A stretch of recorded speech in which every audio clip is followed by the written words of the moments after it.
नमस्कार, आप देख रहे हैं पेन न्यूज में अमन कुमार। वीआईपी प्रमुख मुकेश सहनी मंगलवार को लखीसराय पहुंचे, जहां उन्होंने आरजेडी उम्मीदवार कुमारी अनीता के पक्ष में आयोजित जनसभा को संबोधित किया। शहर के केआर के मैदान में आयोजित जनसभा में बड़ी संख्या में इंडिया गठबंधन के नेता एवं कार्यकर्ता मौजूद रहे। इस दौरान सभा को संबोधित करते हुए मुकेश सहनी ने केंद्र सरकार एवं बीजेपी पर जमकर निशाना साधा। उन्होंने केंद्र सरकार पर एक बार फिर से आरक्षण और संविधान को लेकर निशाना साधते हुए कहा कि केंद्र सरकार आरक्षण को खत्म करना चाहती है और संविधान बदलना चाहती है। वहीं तकनीकी कारणों से नेता प्रतिपक्ष तेजस्वी यादव लखीसराय नहीं पहुंच पाए, जिसको लेकर कार्यकर्ताओं में मायूसी थी। हालांकि नेता प्रतिपक्ष तेजस्वी यादव ने फोन पर सभा को संबोधित करते हुए लोगों से मुंगेर लोकसभा सीट से इंडिया गठबंधन की आरजेडी उम्मीदवार कुमारी अनीता को जिताने की अपील की। वीआईपी प्रमुख मुकेश सहनी ने परिवारवाद को लेकर प्रधानमंत्री नरेंद्र मोदी पर जमकर निशाना साधा। उन्होंने कहा कि जिनको अपना कोई परिवार ही नहीं है वो क्या परिवार की बात करेंगे। मुकेश सहनी ने कहा कि बीजेपी एवं उसके सहयोगी दलों में भी परिवारवाद है, लेकिन उस पर प्रधानमंत्री कोई बात नहीं करते हैं। मुकेश सहनी ने राजनीति में परिवारवाद का समर्थन किया है। सुनिए इस दौरान मुकेश सहनी ने और क्या कुछ कहा है। आज हमें 4 जगह सभा करना था। हमको तेजस्वी जी को 4 जगह सभा करना था। मुंगेर लोकसभा में 2 जगह, उजियारपुर में 2 जगह, लेकिन टेक्निकल इशू होने के कारण जो हमारी हेलीकॉप्टर था वो सर्विसिंग के लिए चला गया था दिल्ली, और जो हेलीकॉप्टर यहाँ पे सुबह आना था वो बारिश होने के कारण दूसरे स्टेट से यहाँ पे नहीं आ पाया।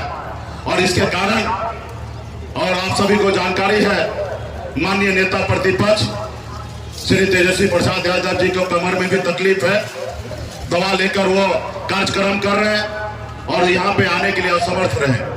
तो मैंने तेजस्वी जी ने कहा कि हमें तो तबीयत खराब है और हेलीकॉप्टर का भी दिक्कत हो गया है, तो कृपया करके आप चले जाइए और आप अकेले वहां पे मोर्चा संभालिए। पार्टी के नेता है तो भाई हम जनता के सेवक है ना।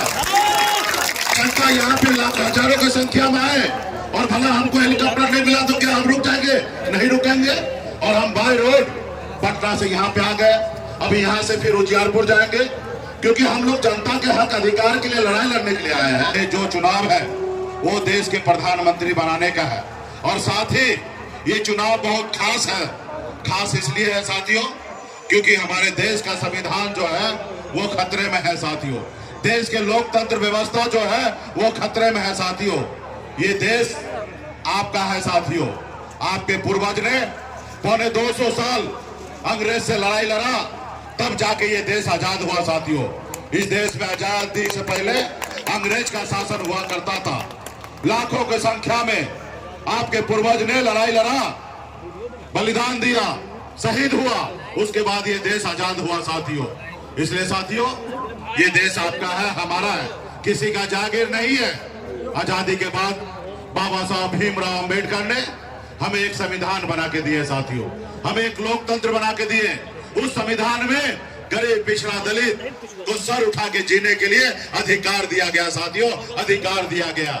अगर बाबा साहब भीमराव अंबेडकर का अगर संविधान नहीं होता तो आज आपके बीच में एक मल्ला का बेटा सीना चौड़ा करके आज बात नहीं रख सकता। आज हमें इस आजाद भारत में हमें जो भी मिला है वो हमें बाबा साहब भीमराव अंबेडकर के दिए हुए संविधान से मिला है साथियों।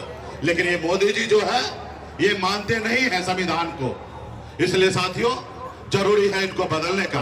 आज देखिए देश में जितने भी सरकारी संस्थान थे सबको प्राइवेट किया जा रहा है, और जब वो प्राइवेट होगा तो गरीब पिछड़ा दलित का आरक्षण कहाँ जाएगा? कहीं ना कहीं आरक्षण खत्म हो रहा है। आज बनी हुई सरकार को मोदी जी गिरा देते हैं। जो जनता का चुना हुआ सरकार होता है उनको अपने पैसे के दम पर गिरा देते हैं। किसी का बनाया हुआ विधायक को खरीद लेते हैं, सांसद को खरीद लेते हैं। तो इसलिए साथियों ये लोकतंत्र कहाँ है? आज चुनाव आयोग को अपने जेब में रखे हैं, ईडी सीबीआई को अपने जेब में रखे हैं। तो इसलिए साथियों ये लोकतंत्र हमारा खतरे में है। तो इसलिए साथियों आपको हमको लड़ाई लड़ने की आवश्यकता है। जैसे हमारे पूर्वज ने लड़ाई लड़ा था वैसे हमको लड़ाई लड़ने की आवश्यकता है। आज बताइए, एक गरीब मछुआरा परिवार में मैं जन्म लिया, ऐसे परिवार में जन्म लिया जहां एक रोज पिताजी मछली ना मारे तो दूसरे रोज घर पे खाना नहीं बनता। इतने गरीब घर में हम जन्म लिए।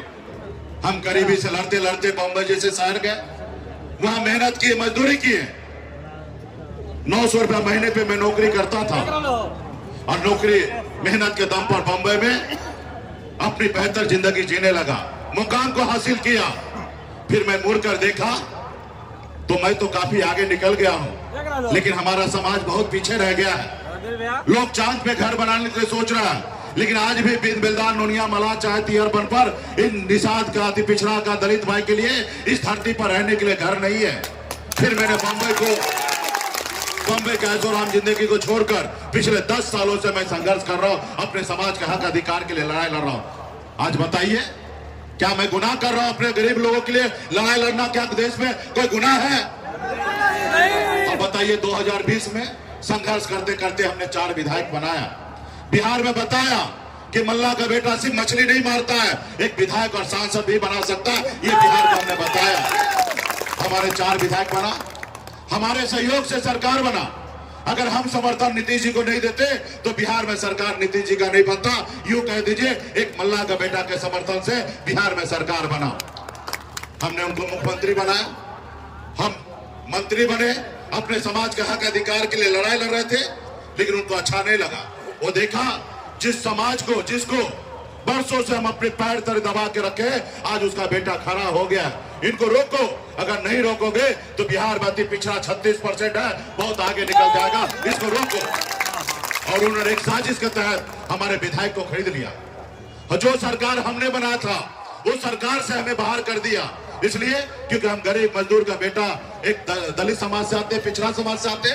तो इसलिए साथियों, ये मोदी जी है, ये गरीब को देखना नहीं चाह रहे, पिछड़ा दलित को हक अधिकार देना नहीं चाहते हैं। ये बड़े लोगों का सरकार है, अडानी अंबानी का सरकार है, ये गरीब का सरकार नहीं है। साथियों, आपने सुना 2014 में मोदी जी आए, आपसे क्या वादा किया था कि हम आपके अच्छे दिन लाएंगे, हर युवा को हर साल 2 करोड़ नौकरी देंगे।